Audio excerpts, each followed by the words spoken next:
আসসালামু আলাইকুম। তৃতীয় শ্রেণী পৃষ্ঠে ৮১ ৩ নম্বরের যে একটি সমস্যা আছে এই সমস্যাটির সমাধান করব। এখানে প্রথমে লেখা আছে ১৩টি কলার দাম ১১৭ টাকা হলে ২৪টি কলা কিনতে কত টাকা লাগবে। তাহলে ১৩টি কলার দাম যদি ১১৭ টাকা হয়, ২৪টি কলা কিনতে কত টাকা লাগবে। এখানে গাণিতিক বাক্যে প্রকাশ করতে বলছে। এখানে কোনো লিখে করা যাবে না, সংখ্যা লিখে গাণিতিক বাক্যকে বলতে কী বোঝায়, সংখ্যা লিখে প্রকাশ করতে হবে। এখন এখানে আমার ১৩টি কলার দাম যদি ১১৭ টাকা হয়, তাহলে প্রথমে আমাকে কী করতে হবে, একটি কলার দাম, এখানে কিন্তু লেখা আছে যে একটি কলার দাম কত। তাহলে ১৩টি কলার দাম যদি ১১৭ টাকা হয়, তাহলে একটি কলা কেনার জন্য কম লাগবে না বেশি লাগবে, তাহলে কম টাকা লাগবে। আর কম হলে কী করতে হবে, ভাগ করতে হবে। তা আমরা এখানে ছোট করে আমি একটু ভাগটা করে দেখাই।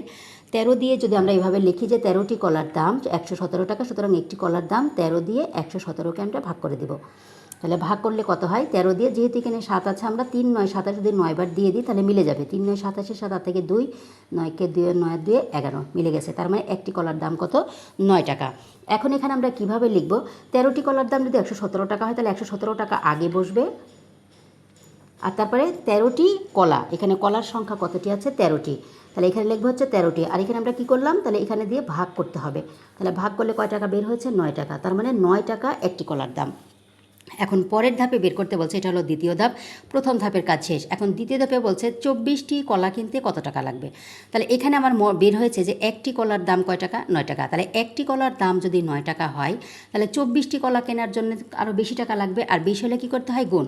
তাহলে আমরা যদি এখানে লিখি যে একটি কলার দাম হচ্ছে ২৪ টাকা, আর সুতরাং ৯টি কলার দাম, একটি কলার দাম ৯ টাকা, সুতরাং ২৪টি কলার দাম বেশি হবে। তাহলে ৯ গুণ কত হয়, ২৪।